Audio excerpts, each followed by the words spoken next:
Hello everybody, and welcome back to Let's Play Pokemon Leaf Green. As always, I'm your host, Electric Discord. This episode is going to be a little different, however, because the first, probably like 5-10 or so minutes, I don't know exactly how much, is going to be fast-forwarded, because it's, I go through the SSN, basically, and it's just pretty much 100% Pokemon battles the entire time, so there's no real point in commentating over all of that, so it's pretty much, like I said, sped up, and there's going to be some music playing in the background. I'll rejoin you in a couple of minutes whenever we actually have some actual gameplay, really.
Alright, so we fought pretty much every trainer on the SSN. That was, I sped all that up, obviously, because I've been recording for 40 minutes at this point, and I'm gonna have to condense it down to probably like 10, 15, maybe 20 minutes at max.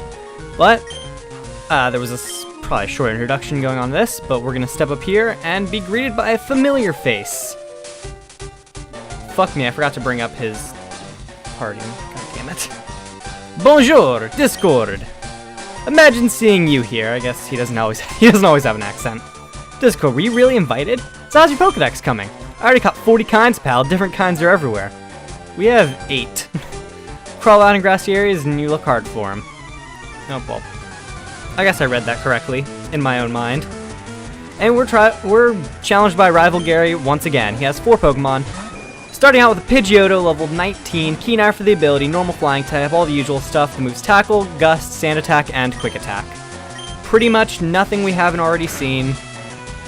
And it's going to go down pretty easily with Sand Slash. Before we actually challenged the SSN, I taught Sand Slash Dig, which is definitely a good move. And then a couple levels in, he actually learned Slash, and I didn't have the heart to teach it over Secret Power, so yeah, Slash is just pretty much there. But Sand Slash actually doesn't learn Dig until a much, much higher level, if at all. So so teaching Dig was definitely the best idea. And he's actually gonna send out Wartortle now, or Wartortle. Wartortle? Wartortle? I don't know, there's too many vowels and not enough correct pronunciations. Anyway, the evolved form of his starter now, level 20, Water type still, Torrent for the ability still, the moves Withdrawal, Bite, Bubble, and Water Gun. Nothing majorly different with this Wartortle now, it's just evolved form and has higher defenses and everything, higher stats in general. And on the SSN, I taught Weepinbell Bullet Seed because I thought we really need a better grass type move than Vine Whip, and while Bullet Seed's not exactly better, it's definitely more grass type attacks that we can use, it's more options. And we also learned Acid, a poison type move, which is also a pretty great thing since Weepinbell's part poison type. Next, he is going to send out Kadabra. I'm not gonna read off anything about him yet. Evolved form of Abra that he had in the last battle, not as useless as it was before. Synchronized for the ability, so if you give it a status condition, it's going to inflict the same status condition back on you. The moves Teleport, Confusion, Disable, and Kinesis. Disable is the one that's going to piss me off because it's going to make me not able to kill him just yet. But I think Mega Punch should actually take him out as well, because I don't think Kadabra has very strong defenses. Yep, there we go. And a critical hit, like it even was necessary. And Charmeleon is going to go to level 27. It's actually getting really high up there in level. And we're trying to learn Scary Face, which makes our opponent slower. I'm not going to learn that. And last, he's going to send out Raticate, which I guess we're going to keep Charmeleon in there. Why not? Evolved form of Rattata, level 16, Guts for the ability. Has the moves Tackle, Tail Whip, Quick Attack, and Hyper Fang. Only thing that's really going to hurt here would be Hyper Fang, being a pretty much Raticate's signature move, very strong. But it's not going to use that, it's just going to use Tail Whip. So we're just going to use Mega Punch one more time, and this battle is going to be done. Nice little easy battle after 40 minutes of battling. I didn't read what that said at all. I probably should have read what it said. I heard there was a Cut Master on board, but he's just a seasick old man. Cut itself is really useful. Yep, it'll be handy. You should go see him too. Smell ya. Not even later, just smell me? Whatever. Ugh, I feel hideous. Seasick. And we rub the captain's back, because who doesn't like being rubbed? Are you fucking kidding me? I was literally recording for 40 minutes before I started actually speaking, and wouldn't you know that no one gave me any phone calls until I started actually recording with voice. Wouldn't be one of my videos without an interrupting phone call. View, thank you, I'm feeling much better now. You want to see my hidden cut technique? I could show you my prized cut technique if I weren't so ill. I know, you can have this hidden machine. Teach cut to your Pokemon and you can see it cut anytime. And we obtained HMO1 from the captain. First one in the game. Using cut, you can chop down small trees. Why not try it with the trees around Vermilion City? AKA the one that is in the gym. Or the one that's blocking the gym, I guess. How to conquer seasickness. The captain's reading this. Yuck, shouldn't have looked. Yeah, he was seasick. Anyway, that's pretty much it for the SSN. It's not really that big of a ship, really. you can get to the end pretty quickly with only one battle. But I feel like, as always, it's better to check out the entire ship, get all the training in possible. And make sure you have everything done before you get on the SSN, because once you leave after talking to the captain, you cannot get back on, because the ship departs right while you're watching it. That's probably not safe, especially since that ship's like really tiny.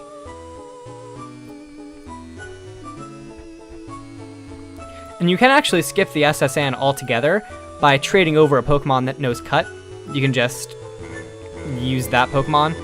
And with that, you can actually access this later whenever you have moves that let you go across water. And you can actually get to the right, and there's a truck over there, which I'm sure everyone that's played this game, or red, blue, yellow, all those, has heard of the truck, and how it's rumored to have legendary Pokemon underneath it, but it doesn't. It's just a truck. Ship is set sail, and that's all he's ever going to say to you now. Ship's never going to come back into port. It's just dead now. There's nothing past here for you anymore. For us anymore, I guess. Anyway, I'm gonna heal up, and we should probably do something else in this video other than just fucking fighting all those trainers.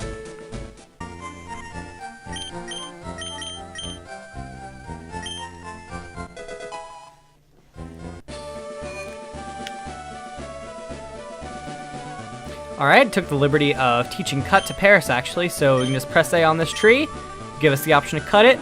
Paris will be useful for its only thing in the game, and it'll cut down this tree. And we can actually challenge the gym, which we're gonna do in this episode. I figured I've done enough in this episode already that doesn't have commentary, so we might as well just continue. Yo, champ in the making. Lieutenant Surge has a nickname. You refer to him as the Lightning American. He's an expert on electric Pokemon. Bird/water type Pokemon match poorly against the electric type. Beware paralysis too. Lieutenant Surge is very cautious. He's locked himself in, so it won't be easy getting to him. What he says there is actually bird type, where the type is actually called flying type. It actually is kind of a glitch type since the very first games. That bird type is in the game, but it's pretty much not used. Well, literally, completely not used. Anyway, we're just going to challenge these 3 trainers in here, since they're all going to be having electric types. We're starting out with Sandslash, who is just going to completely wreck these Pokemon, since electric type moves are not, excuse me, lost my train of thought there. Electric type moves do not affect ground type moves at all, or ground type Pokemon at all. So he can use Thunder Shock, Thunder Wave, anything he wants on me. It's not going to do anything. And to make things worse for them, ground types are actually super effective against electric types, so one dig is pretty much going to take out most of the Pokemon that can be seen in this gym. Which is very good for me, because usually this gym is the one that gives the most issue for pretty much everyone. I always have issues with this gym. I just know a lot of people throughout history have had issues with this gym. I find that it's almost always the 3rd gym in a generation that really just kind of stuffs people. And we missed because you're double team spamming. Fucker. We're just going to use Slash, because I don't feel like doing 2-turn moves. Yeah, Slash.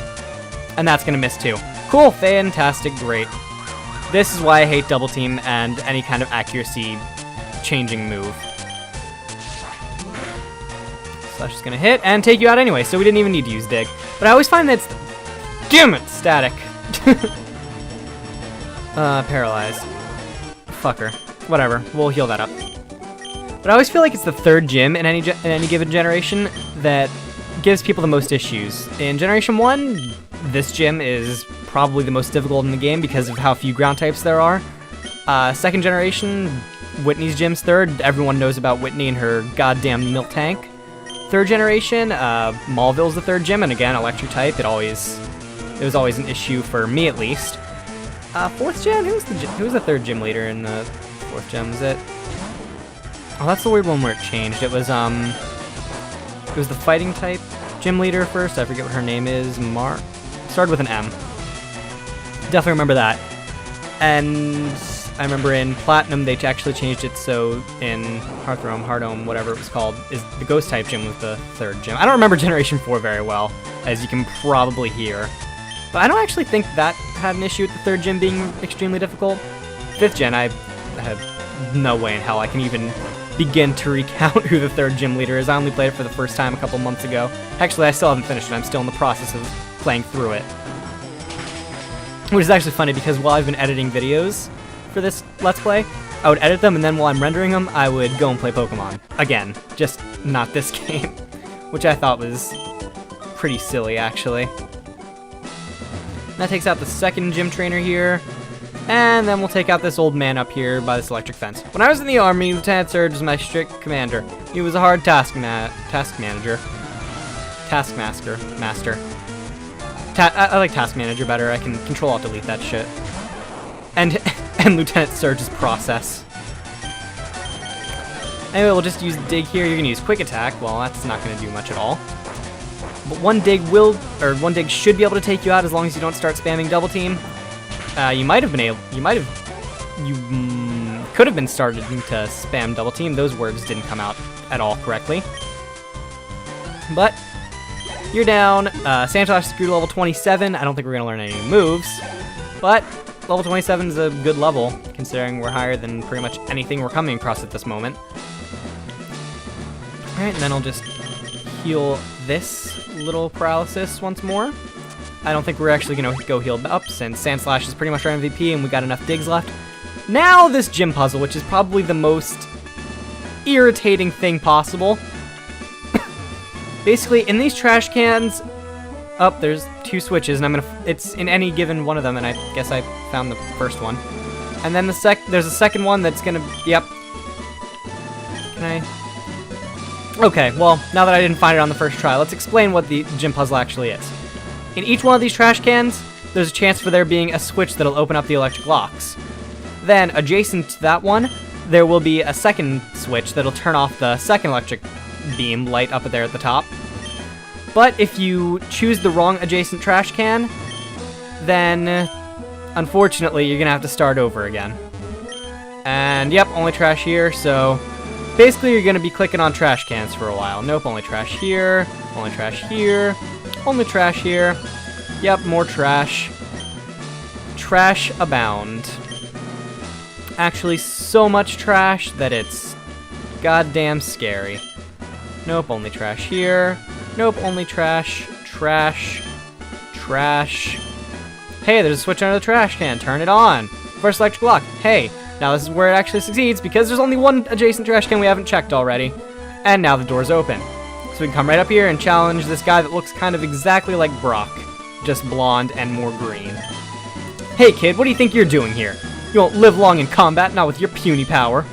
I tell you, kid, with electric Pokemon saved me during the war. It zapped enemies into paralysis. Same as I'll do with you. We're a child. We're 10 years old. You're fucked up. Anyway, he's gonna start out with a Voltorb. Level 21, all of his Pokemon are pure electric type. Soundproof for the ability, so no sound-based moves will work, like Sonic Boom, Growl, stuff like that.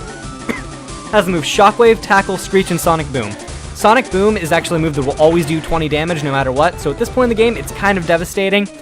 And then the other move he has is Shockwave, which is an electric-type move, 60 power, never misses, ever. Will always land no matter what you've done to your accuracy. Anyway, Voltorb went down pretty easily, because Voltorb, although it's pretty fast for its type, it's fast for pretty much anything, it's not the best stat-wise. Anyway, next is going to stand under Pikachu, level 18. I'm going through Pokemon faster than I can actually describe them. Static for the ability, so physical attacks moves that make contact have a chance of landing with paralysis. Has the move Shockwave, Thunder Wave, Quick Attack, and Double Team. Seen most of these before, aside from Thunder Wave, which will pretty much, I think we might have seen Thunder Wave as well, will pretty much just paralyze you. And we hit him without being paralyzed. Now his strongest Pokemon, Raichu. Evolved form of Pikachu, level 24, static for the ability, with the moves Shockwave, Thunder Wave, Quick Attack, and Double Team. Same moveset as Pikachu, but much more powerful than Pikachu. Being evolved, it's obviously stronger, has a lot more power, like I said. Still going to be spamming Double Team, still going to make me miss probably. But on the bright side, the only thing he can really do to me is use Quick Attack on me. And he's actually going to go down in one hit as well. Sandslash kind of destroyed this gym, and I kind of feel a little guilty for being overleveled, but we defeated probably the toughest gym in my opinion. Now that's a shocker. You made a fucking pun. I feel no remorse in taking the Thunder Badge from your hands. Cranks up your Pokemon speed. It also lets your Pokemon fly lightning quick anytime. You're special, kid. Take this. And we received actually the TM for Shockwave. And he'll tell you that he'll just say teach it to an electric type Pokemon. A little advice, kid. Electricity is sure powerful, but it's useless against ground type Pokemon. I know that. If you press here, You can find that right in here. No, that's a annoying chart, honestly, especially when you accidentally open it all the time. Anyway, that's actually it for everything we can find in Vermilion City. However, we're not going to be going to the town with the next gym yet because there is a lot more stuff for us to do around Kanto now that we have Cut. And actually, what are you doing here? Oh, hello, Discord. How are you doing? It's me, one of Professor Oak's aides. Did you meet the other aide? He had a package from Professor Oak for you, Discord. Say he'd look for you around Route 2. So you're in the Route 2 area, please look for him. So that pretty much gives us directive of what to do next. We should go find our, one of Professor Oak's aides on Route 2. However, we can't really get back there due to the whole Mount Moon thing where you can't get back there from Cerulean. So if we want to go back and find that aide, we definitely have to find an alternate route. But we're going to do that on the next episode because my recording actually just went over to 1 hour. Oh god. Anyway, next time on Pokemon Leaf Green, we're going to do just that. We're going to find that aide and we're going to see what he might have for us. So thank you all so very much for watching. This has been Electric Discord and I will see you all next time.